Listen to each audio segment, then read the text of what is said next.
Joining us now, Congressman Blake Farenthold. He is from Texas's 27th district. Yes, he's a Republican. Congressman, good to have you back on our show, man. Good to be back. Okay, I read your statement on Dallas. I thought it was pretty spot on.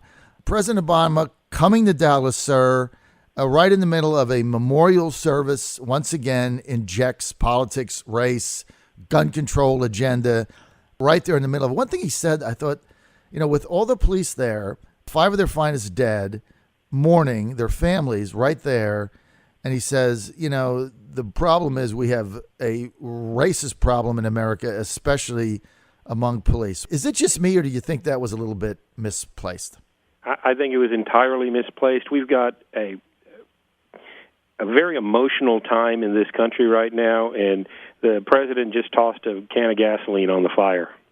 Why does he do this? I think it's the way he is. It's the only thing that he knows. He can only win through dividing when this country needs to be united. I tell you what. He gives lip service to uniting, but you listen to the next sentence or two, and it's all about us against them and divisiveness. What do you think of this Black Lives Matter group? Listen, I think it's all lives matter, and I think everybody could get behind that. Why do we have to differentiate between different groups? We need to come together, and as long as we keep talking about division, it increases the tension between the different groups and puts us on the wrong path. I think it really does. Congressman, I want to get to the upcoming Republican convention in Cleveland. I think it's going to be a lot more interesting than some of the other ones that we've seen. We just got the list of speakers that are on it. If Mr. Trump called you right now and said, hey, Blake, who should I pick as my vice presidential candidate? What do you think? I'd be happy to serve. Hey, Blake Farenthold for VP. You heard it right here on the John Fredericks Show. Yeah, of the front runners, there are 2 I like. I'm a little concerned about Chris Christie because we get New York and New Jersey, and I'm not sure how well a New York, New Jersey ticket plays in a lot of the other country, other parts of the country. So who are your 2 favorites? Gingrich and Pence. Gingrich and Pence. I'm an old talk radio guy. You're a radio guy. Pence is a radio guy. Radio guys got to stick together. Well, that's right. Everything is pointing to Mike Pence. There's no question about it. The big meeting he had with his family there. And I think if I were to break this down, and I think you're right, I believe it's between Gingrich and Pence. And I think in his mind, he knows that Pence is probably the best political pick he can make right now. And for a variety of reasons, I think in his heart, he really likes Newt and he'd be more comfortable with him. Listen, I don't think there'd be a big problem with Newt. He brings a bunch of the conservative mainstream folks back onto the ranch, if you will. Mm-hmm. No, I think he'd be excellent. Now, and he was my congressman in Georgia, and I covered him forever. And I was part of his campaign in 2012 and all that. So I think he'd be fabulous. And he would certainly beat whoever Hillary picked in those vice presidential debates. That would be a blowout. So you've got that going for you with him. Let's get Congressman Farenthold to the remainder of 2016 Republican House agenda. Can you highlight some of the key aspects of that for us, please? I think what Paul Ryan has been able to do over the past few months is get the members of Congress together on a plan, and we've actually committed it to writing and posted it on the internet. We're branding it a better way, our vision for a confident America. It's online at better.gop. When I'm out talking to people, my critics say, well, you Republicans just complain about everything and you don't have a plan to replace Obamacare, fix the tax system, deal with poverty. Well, yes, we do. It's on better.gop. We've got it in writing. It's there for everybody to see. And if you take some time to read it, you're gonna be with us on this. This is a policy statement, not a political statement. Okay, so let's get to some of the key issues. If you look at your agenda a better way, let's take the budgeting, for instance, right? Like your colleague, one of our congressmen in Virginia, Dr. Rob Whitman, has been going bananas for a long period of time over the fact that a budget never gets done until the final minute and then everybody's hair goes on fire, Congressman. and we end up with omnibus and cromnibus and arguments about shutting the government down because it's always too late. Well, the same thing's happening in 2016. We haven't seen a budget. We don't have anything. Why don't you start there? Well, we're working our way through the appropriations process. We will have passed more appropriations bills in recent history this year.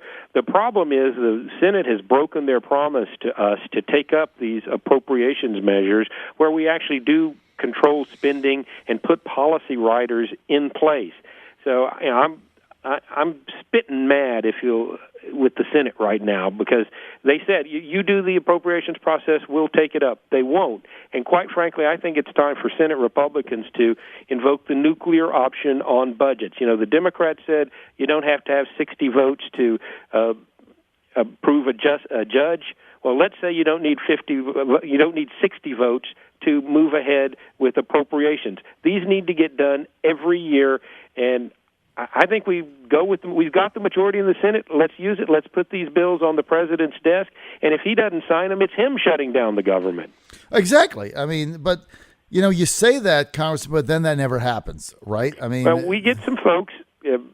We get most of the Democrats and a handful of Republicans that panic in the event of a government shutdown, afraid there's going to be damage to the folks in their district, especially if you've got, someplace like Virginia where there are a lot of federal employees.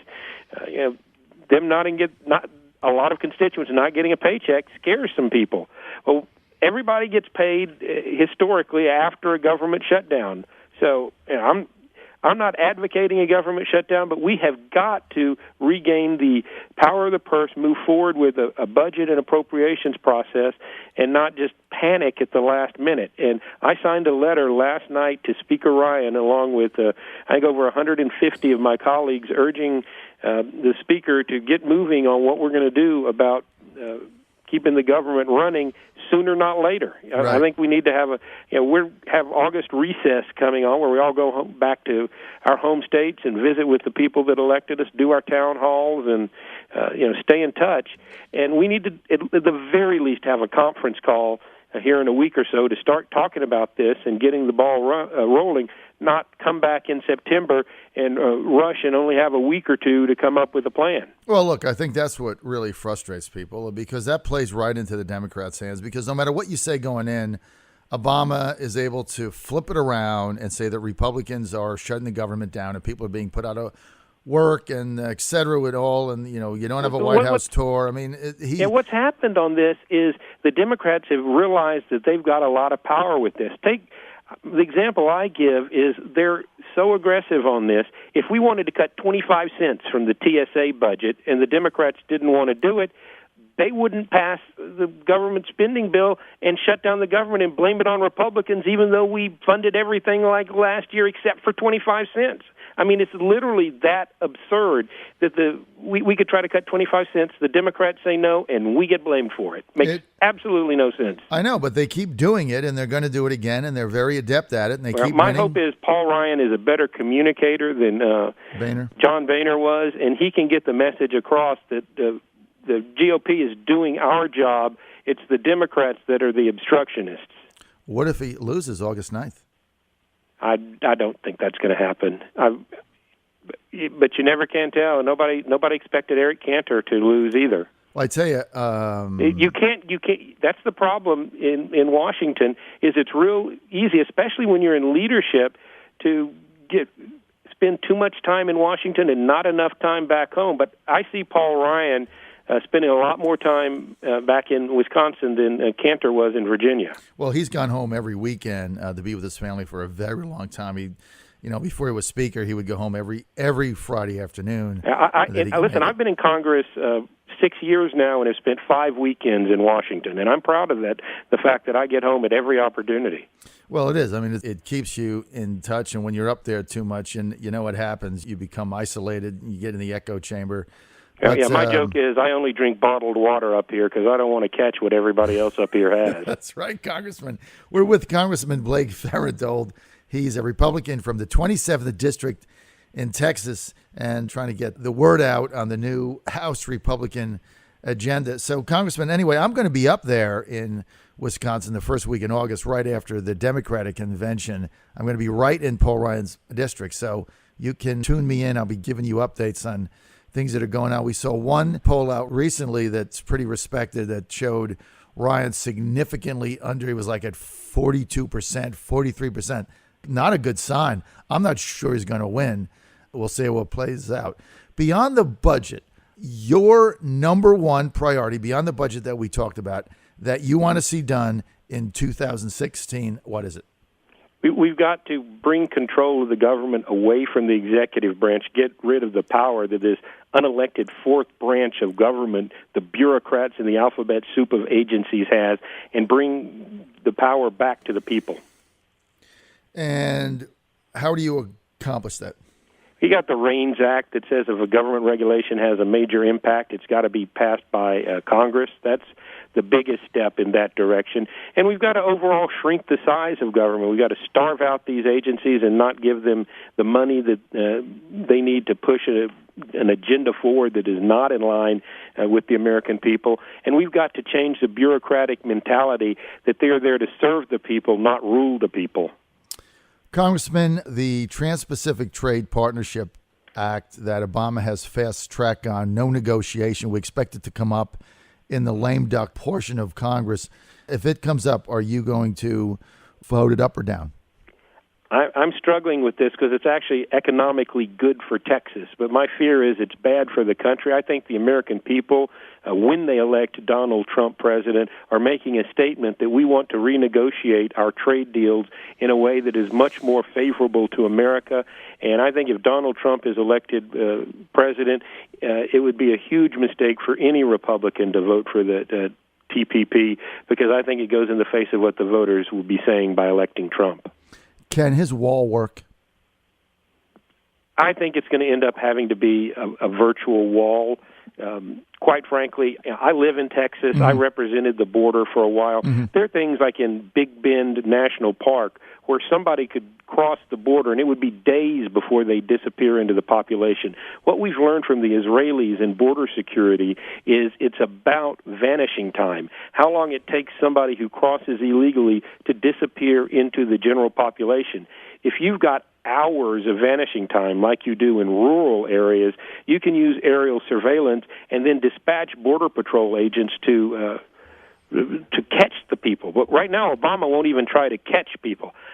You need walls in urban areas. You need strategically placed walls. That's absolutely accurate.